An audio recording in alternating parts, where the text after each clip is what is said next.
파트 한번 가볼게요. 이 문장 파트, 이 파트 이제 문장 첫 번째 파트가 가장 이제 어려울 것이라고 예상을 합니다. 앞에 품사, 즉 단어 파트, 품사 파트도 있었고요. 그 다음에 단어, 그 형태수 파트도 있었는데 이 문장 파트, 문장 성분부터 여기는 이제 문장 구조까지 여기가 가장 어려운 파트라고 할 수 있습니다. 그래서 여기서 킬러는요, 전부 다 킬러입니다. 여기는 전부 다 어렵기 때문에 이제 한번 분석을 해볼 텐데, 일단은 문장이라는 것을 일단 알아야 되는데, 문장은 어절 단위를 우리가 문장이라고 얘기를 합니다. 문장에는요, 주성분이 있고 부속성분이 있고 그리고 이제 독립성분이 있어요. 이 주성분, 부속성분, 독립성분 이런 게 있는데, 주성분은 이제 이 문장에 중요한 역할을 하는 건데, 얘가 생략이 원래는 안 되지만 가끔가다 생략을 할 수 있습니다. 예를 들어 너무 뻔한 주어라든지 너무 뻔한 누구나 알고 있는 그런 주성분의 경우에는 생략이 가능하고, 부속성분 같은 경우에는 생략을 원래 해도 됩니다. 그리고 독립성분, 얘네도 이제 그냥 독립적으로 쓸 수 있는 거니까 생략이 가능하고요. 주성분에는 주어, 목적어, 보어, 서술어, 부속성분에는 관형어, 부사어, 독립성분에는 독립어가 있습니다. 가장 이제 쉬운 독립성분부터 한번 갈게요. 독립성분은 이제 독립어, 그러니까 우리가 그 독립언이라고 감탄사를 했었는데 어느 문장과도 관계를 맺지 않는다. 수능특강 25페이지에 나오는 것처럼 그냥 뭐 독립적으로 쓴다 해가지고 이거는 읽어보면 될 것 같습니다. 주성분부터 한번 볼게요. 주성분은 이제 주어, 문장의 가장 앞에 있는 사람, 가장 앞에 있다고 얘기하면 좀 그런데 문장의 주인이 되는 단어를 우리가 주어라고 부릅니다. 이 주어는요, 주격 조사, 즉 이 주어는 일단 단어이기 때문에 그 뒤에 조사가 없습니다. 그 조사, 주격 조사를 통해서 앞에 있는 게 주어구나 라고 우리가 알 수 있고요. 목적어는 목적격 조사, 을을 우리가 봤죠. 저 품사 파트에서 얘네 앞에 있는, 즉 을들이랑 같이 있는 애들이 목적어구나 라고 알 수 있습니다. 그리고 보어는 아니다, 되다, 얘네들이 앞에 붙어 있었던 부격 조사와 같이 있던 애들을 보어라고 합니다. 이제 주어랑 보어 같은 경우에는 이제 되다 아니다를 가지고 판단을 해가지고, 이 보어 같은 경우에는 우리가 이제 이 보어 같은 경우에는 되다 아니다 앞에 이랑 가 같은 주격 조사랑 똑같이 생긴 애가 있지만 얘는 우리가 복격 조사라고 부르고, 그 복격 조사, 이 복격 조사 앞에 있는 애를 우리가 보어라고 부릅니다. 예를 들어 한번 볼게요. 나는 선생님이 되었다. 이 나는 선생님이 되었다에서 나는, 얘는 이제 나가 이제 주어가 되는 거죠. 선생님이 되다라는 우리가 그 되다 아니다 이런 보어를 만들어주는 애들이 있기 때문에 그 복격 조사, 이 선생님이니까 이 이는 복격 조사고 선생님이 보어가 되는 것을 우리가 알 수 있습니다. 서술어를 같은 거 보면은, 서술어에서는 이제 자릿수 이제 얘기가 가장 중요한데, 그 전에 신호특강 24페이지 이제 서술어 파트 이제 좀 볼게요. 주어, 동작, 설명 뭐 이런 게 있는데, 밑에 서술어 자릿수라는 애들이 나오는데 이 서술어 자릿수가 좀 어려워요. 그래서 이 서술어 자릿수에 대해서 좀 설명을 해보도록 하겠습니다. 이 서술어 자릿수에서 두 자리에서 여기까지만 설명할 거예요. 일단 서술어 자릿수 같은 경우에는 이 한 자리, 두 자리, 세 자리라고 서술어랑 이제 나누는 건데, 한 자리 같은 경우에는 주어 서술어, 그냥 간단하죠. 나는 간다, 이런 것이 한 자리 서술어라고 할 수 있습니다. 두 자리 같은 경우에는 주어 목적어 서술어로 나는 버스를 타고 간다, 이제 이렇게 하는 건데, 우리가 타고 간다 한번 볼까요? 타고 간다는 이제 그 서술어, 즉 얘는 동사, 그러니까 간다, 그리고 타고 이렇게 연결되어 있죠. 그리고 목적어, 버스를, 주어, 나는 이렇게 있기 때문에 주어, 목적어, 서술어, 얘네들이 두 자리 서술어라는 것을 알 수 있습니다. 주어, 보어 서술어, 아까 나는 선생님이 되다라는 것처럼 얘도 두 자리 서술어를 할 수 있습니다. 부속성분 한번 볼게요. 부속성분은 생략이 가능하고 관형어, 부사어 이렇게 두 가지가 나누는데, 관형어는 첫 번째 관형사는 관형어입니다. 두 번째 체형 플러스 관형격 조사예요. 관형격 조사 그리고 뭐가 있었죠? 의가 있었죠. 의. 즉 체형 나 플러스 나의 얘는 제가 품사파 때도 얘기했지만 이 나라는 것은 우리가 명사, 얘는 관용격 조사인데 얘를 이 조사 같은 애들은 우리가 마법사라고 했죠. 얘를 관용처럼 보이게 만드는 거예요. 근데 그때는 관용사라고 제가 안 했죠. 관용어라고 부르면 돼요. 관용사처럼 만든 얘를 관용어라고 불러요. 즉 나의의 정확한 문장 성분은 무엇이냐라고 부르면은 얘는 관용어예요. 얘는 주어가 아니고 관용어입니다. 용언 어간에다가 관용어미를 붙인다. 여기는 제가 그 풍습파트에서 얘기했는데 조사랑 어미가 나중에 섞여 나온다는 파트가 바로 이 파트거든요. 체언에다가 관용격 조사의가 붙은 거고 용언 어간에다가 관용격 어미, 관용형 어미, 우리가 뭐가 있었죠? 니은, 니을, 은는, 을, 던이 여기 붙인 겁니다. 니은, 니을, 은는, 을, 던을 조사로 좀 착각하기도 쉬워요. 그러니까 이게 막 헷갈려가지고 그럴 수도 있는데 다시 말하면 조사는 체언에 붙고 이 어미는 어간 플러스 어미, 용언의 어간 플러스 어미를 좀 기억하면 될 것 같습니다. 용언 어간에다가 이제 관용형 어미 아까 이제 나는 잘 익은 과일 이걸 예를 들면은 이 은 같은 거 얘는 관용어요. 익다라는 어떠한 단어가 있어요. 이 단어가 읽는, 읽고, 읽지라고 얘는 가벼놓으면서 읽는다 말이 되기 때문에 동사입니다. 이 동사에다가 딱 끊고 다를 지우고 얘는 종결 어미, 얘를 어간, 용언의 어간이라고 부르고 여기다가 관용형 어미, 즉 은는 리을, 은는, 을, 던 중에서 은을 붙인 겁니다. 자, 한번 볼까요? 얘는 동사가 아니에요. 지금 얘는 관용처럼 만들어 준 거, 즉 어미도 마법사라 했죠. 조사 어미는 마법사예요. 관용사처럼 만든 얘는 관용어입니다. 관용어, 즉 얘는 생략이 가능해요. 얘는 부속 성분이기 때문에 생략이 가능합니다.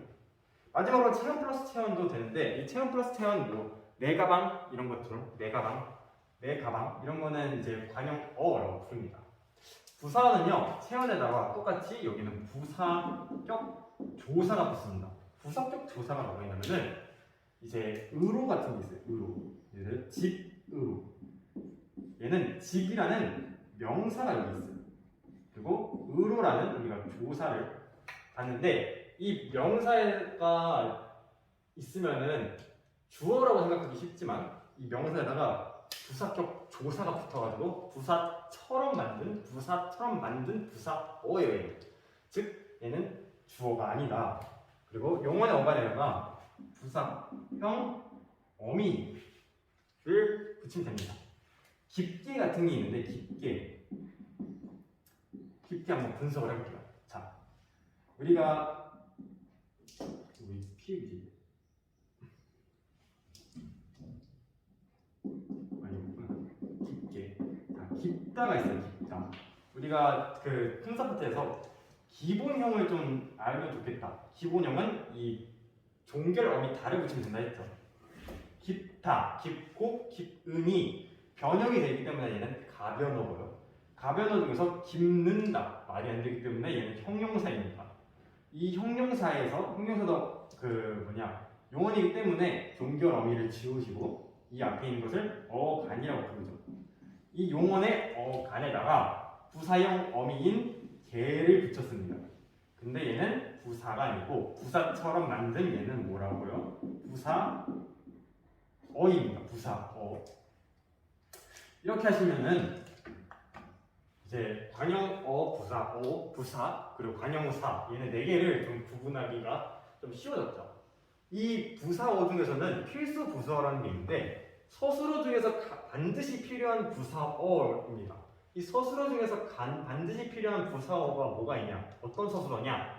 같다, 다르다, 이탈하다, 주다, 같다, 산다 약간 이런 애들이거든요.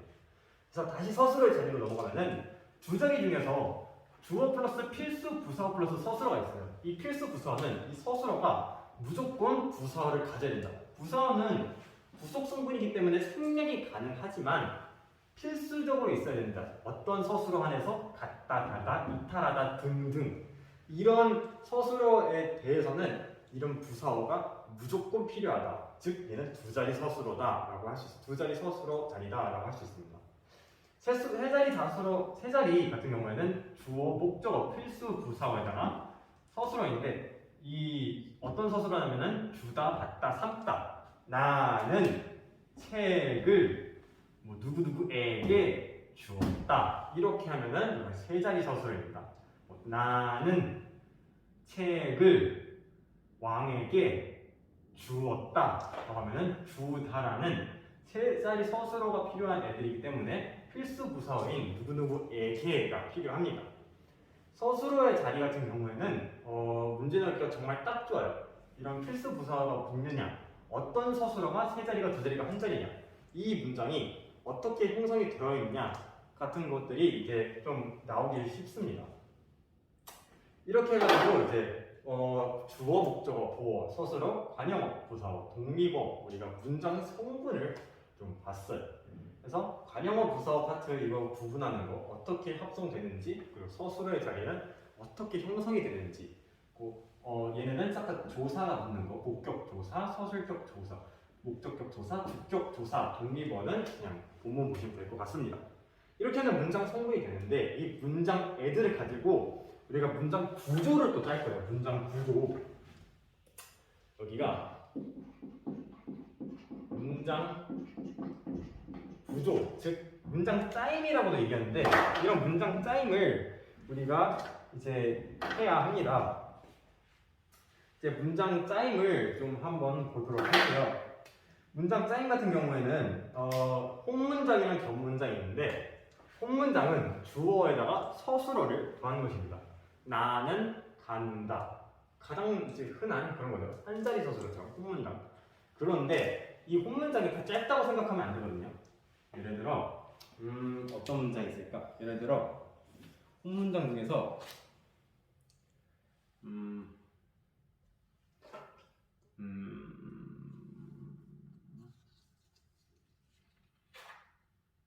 홍문장 중에서 무엇이 좋은 예시가 될까요?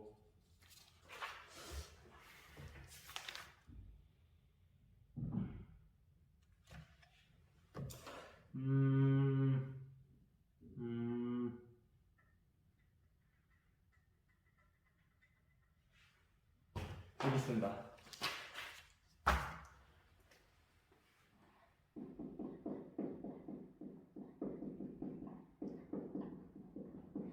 예쁜 꽃이 우리 집 마당 옆에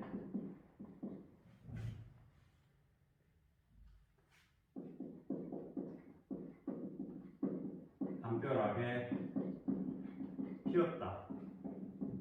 얘는 한자리 서술어랑도 좀 관련이 있거든요. 즉 한자리 서술어가 홍문장을 의미하는 거기 때문에 이 문장은 한번 분석을 한번 해보세요. 약간 일시정지를 해보고 이 문장 분석을 한번 해보시길 바랍니다. 이 주어, 서술어, 목적어 얘네를 이용을 해가지고 하면 됩니다. 일시정지를 했다는 가정하에 다시 이제 진행을 해볼게요. 이 문장 성분을 좀 분석을 하면은 예쁜부터 한번 볼게요. 예쁜은 예쁘다라는 기본형이 하나 있죠. 기본형. 이 기본형이 예쁘고 예쁘니 변할 수 있기 때문에 가변어 중에서 용언 중에서 예쁜다 말이 안 되기 때문에 얘는 형용사입니다. 형용사에다가 종결 어미를 지우고 어간에다가 니은을 붙인 거죠. 즉 관형사형 용언 어간에다가 관형사형 어미를 붙인 케이스입니다. 이 어미를 붙였기 때문에 예쁜 얘는 형용사, 즉 얘는 형용사가 관형사처럼 꾸며져서 얘는 관형어입니다. 관형어예요. 예쁘는. 그러니까 예쁘는 생략이 가능해요. 없어도 됩니다. 얘는. 꽃이를 볼게요. 꽃이는 이 주격 조사가 붙었죠 뒤에. 꽃이라는 명사. 그렇기 때문에 얘는 그냥 뭐 의심 없이 얘는 주어라는 것을 알 수 있어요. 우리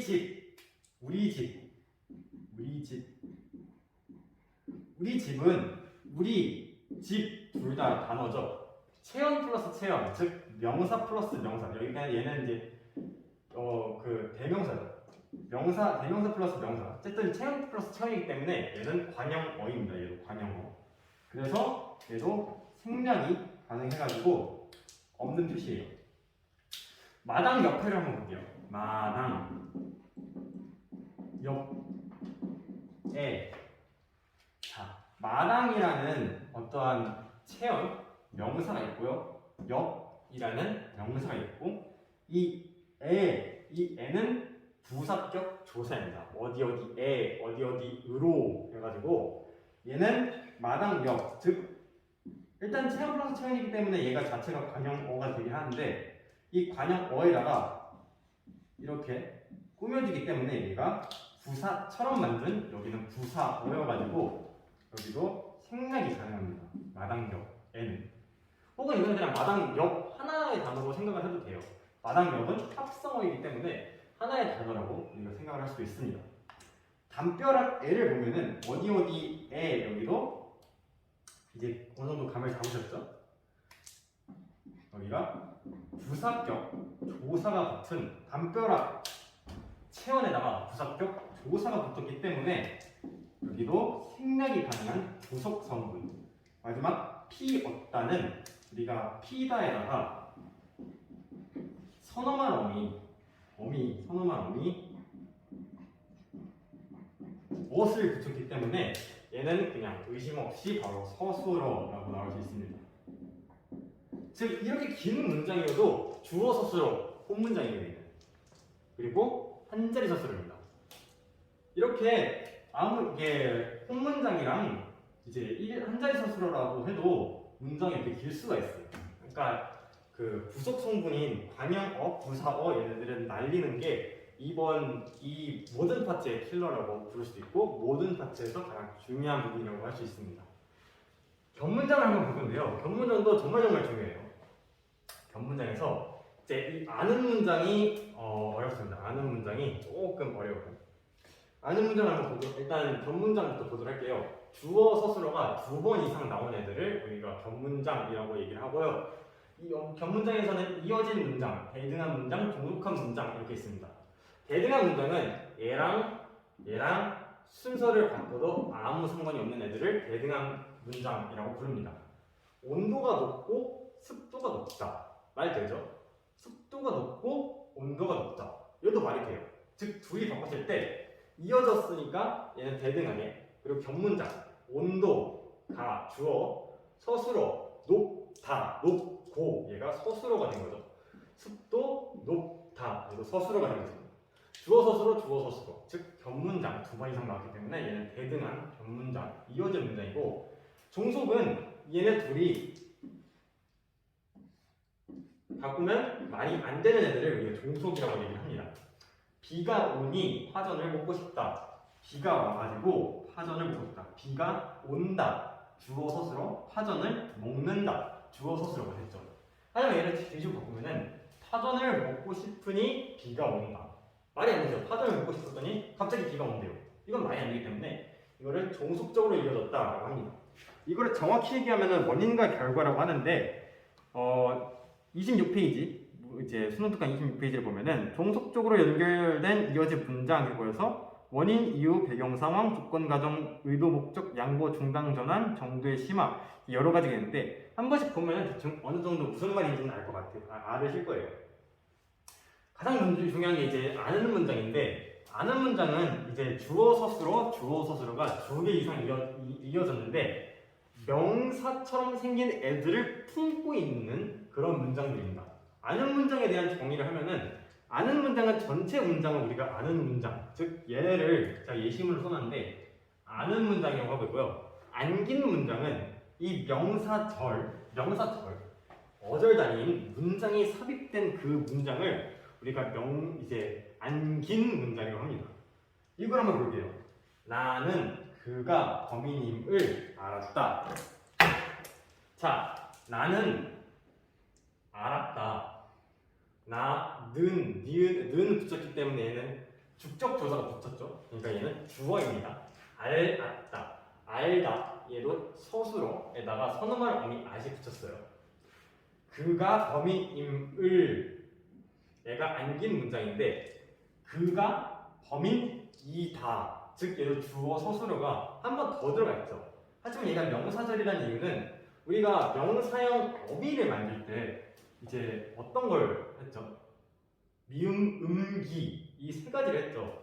범인이다. 이 다는 우리가 용언이기 때문에 거기에다가 미음을 붙였습니다. 즉 그가 범인 임을 알았다 해가지고 이 명사처럼 만든 명사형 이 명사절을 안고 있는 거예요. 전체 문장에. 그래서 얘가 아는 문장 중에서 명사절을 안았다라고 우리가 표시할 수 있어요. 관형사절 같은 경우는 좀 복잡하기 때문에 부사절부터 넘어갈게요. 부사절은 이제 부사형 어미 뭐뭐이, 뭐뭐히, 뭐뭐도록 이런 애들이 있는데 비가 내린다. 자, 주어 서술어가 있죠. 내리다에다가 니은을 붙였습니다. 이 니은은 바로 뒤에 할 그 이제 현재형이고 비가는 주어에다가 주격 조사가 붙었기 때문에 이제 그 명사에다가 주격 조사가 붙었기 때문에 우리가 주어가 됐죠. 소리 없다. 이게 왜 안긴 문장이냐 하면은 이 주격 조사가 가끔 생략이 될 수도 있어요. 여기엔 소리가 없다가 이 가가 생략이 된 거죠. 소리가 없다. 즉 얘가 안겼어요. 근데 이 없다에다가 우리가 부사형 어미인 이를 붙였기 때문에 부사절을 안았습니다. 즉 전체 문장이 이 부사절이라는 것을 안았기 때문에 아는 문장 중에서 부사절이다라고 얘기할 수 있고 서술절은 조금 쉬워요. 서술절은 쉽게 얘기하면은 주어 플러스 서술어가 우리가 본문장인데 이 견문장이 두 번 이상 나왔잖아요. 이 서술어에다가 주어 플러스 서술어를 또 쓰는 겁니다. 이 서술을 지운다기보다는 그 서술어를 대체해가지고 그냥 약간 칠한 느낌이라고 할까요? 서술어에다가 주어 플러스 서술어를 한 번 더 넣어서 결론은 주어 플러스 서술어. 얘네가 서술절을 아는 문장입니다. 한번 볼게요. 나는 주어가 있죠. 코가 크다. 여기 뒤에 뭐가 있어야 되는데 없어요. 서술어가 하나밖에 없어요. 크다가 왜 서술어일까요? 이것도 앞에 쭉 하면은 크다 얘가 이제 왜 서술어인지 이제 얘기 안 해도 되죠. 정말 많이 했죠. 가변, 불변 이러면서. 코가 얘는 이 명사에다가 주격 조사 가가 붙었기 때문에 이 주어 서술어 그리고 앞에도 이 명사에다가 주격 조사가 붙었기 때문에 주어 서술어 즉 주주서 얘네가 나왔기 때문에 얘는 서술절을 아는 문장이라고 얘기할 수 있습니다. 인용절은 쉬워요. 인용절은 직접 인용과 간접 인용이 있는데 직접 인용 같은 경우에는 큰 따옴표 혹은 작은 따옴표 해가지고 뭐뭐라고가 붙고 간접 인용은 그냥 고가 붙습니다. 얘는 그냥 암기를 하면 될 것 같아요. 인용절은 이것도 다 암기를 하면 좋긴 한데 이거는 우리가 전에 암기했던 그 미음, 음기 뭐 이런 애들 그리고 명사형 조사가 뭐가 있는지 명사형 어미가 뭐 있는지 이런 것도 여기에 다 암기가 돼 있어야 할 수 있죠.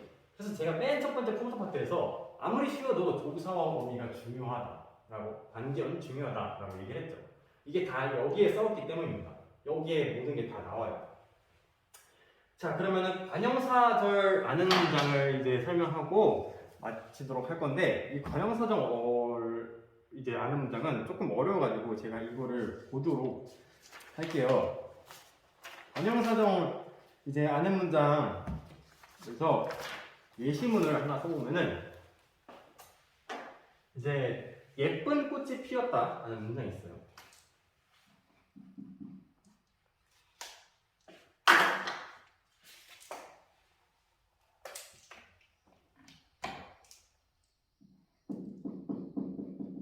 예쁜 꽃이 피었다 이런 문장이 있는데 이 예쁜 꽃이 피었다 같은 경우에는 분석을 해보면은 꽃이 얘가 주어져 피다 여기다가 어시라는 선어말 어미가 붙은 얘는 서술어입니다. 예쁜 이거 진짜 많이 했어요. 예쁘다 라는 용언에다가 저 관형사처럼 만들어주는 관형형 어미 니은을 붙여가지고 얘가 관형어가 됐어요. 관형어 즉 관형어를 아는 전체 문장 얘가 아는 얘가 관형사절 아는 문장이 있는데 이 관형사절 아는 문장에서는 이 관형어에 얘가 이제 주어 플러스라고 얘기를 할 수 있거든요. 주어 플러스 서술어 즉 주어가 생략이 되었다고 얘기를 할 수 있는데 꽃이 예쁘다죠. 결론은 얘기해서 꽃이 예쁘다. 이 꽃이 예쁘다라는 문장을 가지고 우리가 이 꽃을 생략을 해버리고 예쁘다를 가지고 요걸 만든 거잖아요. 안 나오네.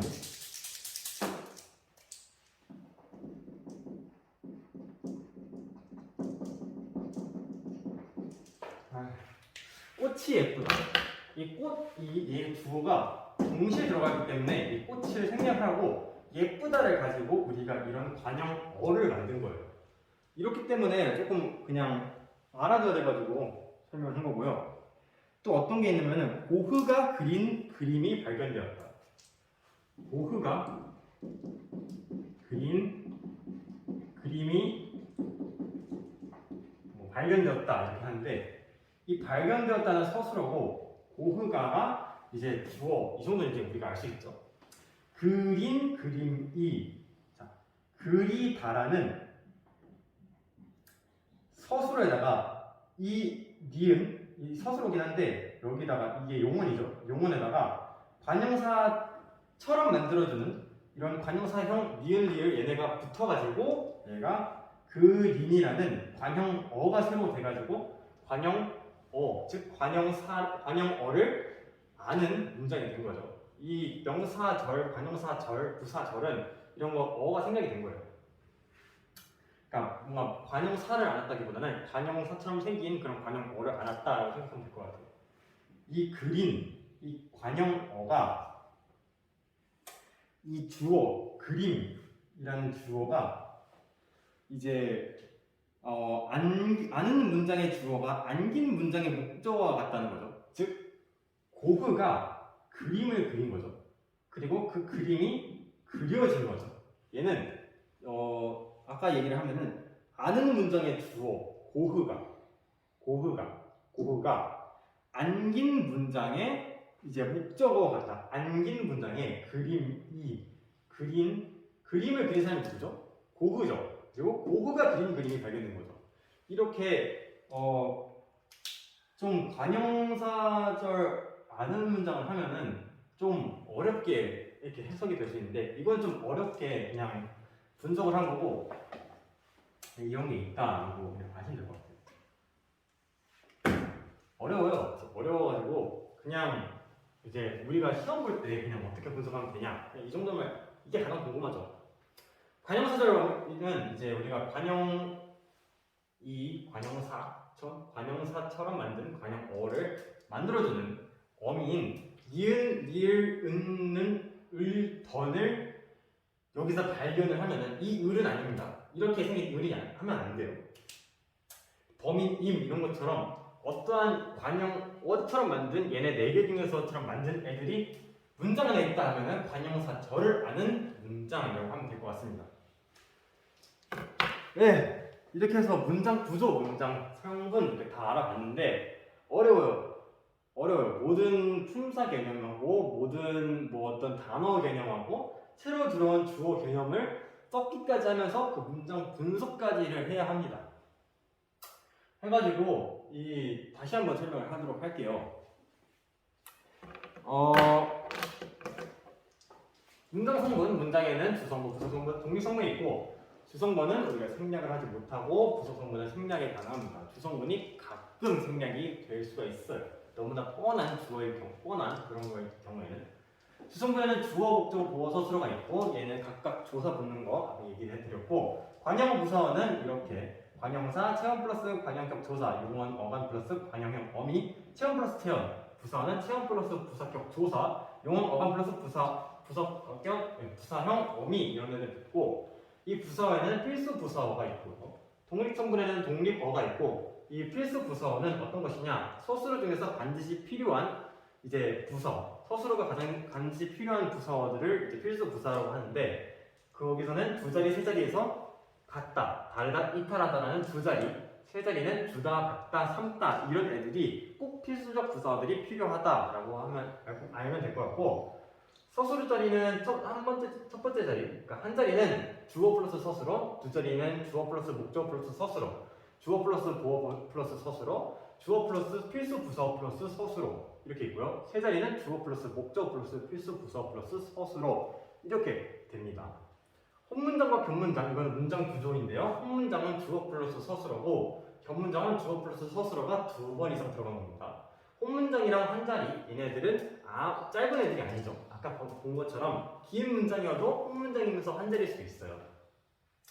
격문장에는 이어진 문장, 대등한 문장, 종속 문장이 있고 대등 문장은 둘이 바꿔도 말이 되는 애들 종속은 둘이 바꾸면 말이 안 되는 애들 이런 거고 아는 문장에는 명사절, 관형사절, 부사절, 서술절, 인용절은 그냥 라고 고 직접 간 적이 있고 서술절은 주주서, 주어, 서술어 부사절은 우리가 부사형 만드는 어미 애들 뭐뭐 뭐뭐 히, 뭐뭐 도록, 이 여기 안에 있으면 되고 관형사절은 제가 아까 좀 어렵게 설명했지만 그래도 그냥 이제 분석, 쉽게 분석하는 것은 이제 니은, 리을, 은는, 을, 던 얘네들이 포함되는 거고 명사절은 미음, 기 얘네들이 포함하면 됩니다. 그리고 아는 문장에서 심화했던 내용은 이제 아는 문장 관계 속에서 주어가 두 번 반복이 될 수 있다. 주어가 이 뭐 안긴 문장의 목적어가 될 수 있다. 이런 것들이 그냥 참고해서 알아두면 될 것 같습니다. 그리고 이제 하나를 설명을 하면은 우리가 어근 그리고 어간 얘네를 문장 성분에서도 보는데 공부하다라는 우리가 어떤 단어가 있어요. 공부는 명백한 명사죠. 근데 거기다가 얘가 접사입니다. 갑자기 접사가 왜 나오냐? 우리가 전 시간에 접사를 얘기했었는데 이 문장 성분에서 이 접사, 즉 다음 얘기, 다음에 문장 이제 성분 구조했으니까 표현을 할 건데 이 표현에서 접사에 관한 내용들이 조금 나올 수도 있어요. 접사랑 그리고 저기 이제 선언할 어미에 대한 내용이 좀 나오는데 이 접사에다가 이제 이 접사, 얘가 명사 그리고 얘가 이제 어미인데 공부라는 것에다가 이 접사의 역할이 뜻을 제한하고 명백하게 하는 애들이 명백하게. 접사라는 애들은 이제 그 마법사 같은 역할은 아닌데 그래도 이거를 하라는 약간 준 마법사? 그러니까 마법사 중에서도 약간 엄청난 마법을 부릴 수 있는 대마법사가 있고 얘는 그냥 중전 마법사라고 생각하면 될 것 같아요. 이 명사라는 애가 갑자기 동사라고 바뀌었죠. 동사로 바뀌었죠. 이렇게 하는 이렇게 변형을 시키는 역할을 합니다. 공부에다가 하라는 접사가 붙고 다라는 어미가 붙었어요. 이걸 한번 끊어보는데 공부하고, 공부하니, 공부하지라고 이렇게 끊고 여기가 어미 지우고 얘가 용언의 어간이죠. 어간. 근데 우리가 이 공부하 같은 경우에는 얘가 접사기 때문에 이 접사를 기준으로 얘 끊어서 어근이라고 합니다. 즉 어근은 공부고 어간은 공부하고 이 하는 접사고 다가 어미다라고 이제 다음 시간에 얘기를 좀 했는데 이거는 이제 중요해가지고 제가 다음 이제 문장 표현에서도 한 번 더 설명할 거긴 한데 그래도 이 구조랑 성분에서도 이러한 문장 예시를 들 때 이런 것들이 나오기 때문에 한번 설명을 해봤습니다. 그러면은 이제 마지막 문장 표현을 이제 설명하고 오늘 문법을 마치도록 하겠습니다.